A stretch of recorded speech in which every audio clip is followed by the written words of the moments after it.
డ్రగ్స్కి బానిసై తల్లిని చంపిన కొడుకు. చూడు ఎంత ఘోరమో, ఇక్కడ ఎంత దారుణం ఉందో.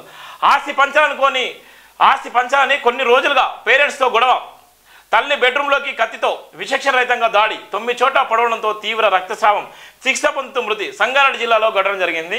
మృతురాలు రాధికా ఫైలు, నిందితుడు కార్తిక్ రెడ్డి. చూడు ఎంత దారుణంగా ఉందో. డ్రగ్స్కి బానిస ఎటుపోతున్న మన పిల్లలు ఈరోజు మందలియాలన్నా భయంకరంగా ఉన్న నేపథ్యం. పిల్లల మందలియాలంటే ఎక్కడ సూసైడ్ చేసుకుని వెళ్ళిపోతారు, పిల్లల మందలియాలంటే ఏమైపోతారు. డ్రగ్స్కి బానిస అయిపోయినా, లేకపోతే ఇంకా వేరేటోళ్ళకన్నా అలవాటు అయిపోయినా, లేకపోతే ఇంకా అలవాటు అయిపోయినా వాళ్ళ జీవితాలు శూన్యం. ఇక్కడ చూడండి ఎంత దారుణం ఉందో. సంగారెడ్డి జరిగింది.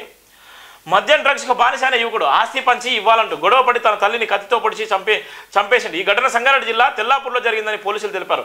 తెల్లాపూర్ చెందిన నవారి మల్లారెడ్డి రాధిక దంపతులకు 2 కొడుకులు. పెద్ద కొడుకు సుధీర్ రెడ్డికి నిరుడు నవంబర్లో పెళ్లి జరిగింది. చిన్న కొడుకు కార్తిక్ రెడ్డి ఏం పని చేయకుండా డ్రగ్స్కి మద్యానికి బానిసే కుటుంబ సభ్యులను వేధించేవాడు. వీళ్ళంతా దివినో విల్లాసలో నివాసం ఉంటున్న నేపథ్యం కూడా ఉంది.